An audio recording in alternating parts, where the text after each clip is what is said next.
Այդպես մարդ չկա երկրի վրա, որ Աստված նրա կյանքում հրաշք գործած չլինի։ Թեկուզ ամենաանհավատ աթեիստ մարդի կյանքում, սիրելիներ։ Բայց դա հարցի լուծում չէ, դա չի կարող քեզ արդարացնել։ Աստված ողորմած է, բոլորին էլ ողորմում է։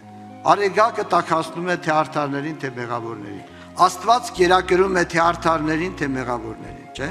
Աստծո ստեղծած օդը շնչում են թե մեղավորները եւ թե արդարները։ Բայց փրկության հետ սա կապ չունի, սիրելիներ, սա փրկության հետ կապ չունի։ Փրկությունը, Տիրոջ հետ հաղորդվելը, Քրիստոս կյանքի հայտնությունը դա ընտրություն է, ընտրության ճանապարհ։ Ես չգիտեմ ով ինչ վիճակի մեջ է, ինչքանի խնդիրներ կան քո կյանքում, ինչ վիճակի մեջ ես։ Միտքդ բեր Տիրոջ խոստումները։ Ձեր միտքը բերեք Տիրոջ խոստումները, սիրելիներ։ Ճանապարհը, հավատքը Աստծո խոսքն է։ Հավատքը մեր իմաստությունը չի։ Մեր գաղափարները չեն, հավատքը Տիրոջ խոստումներն են։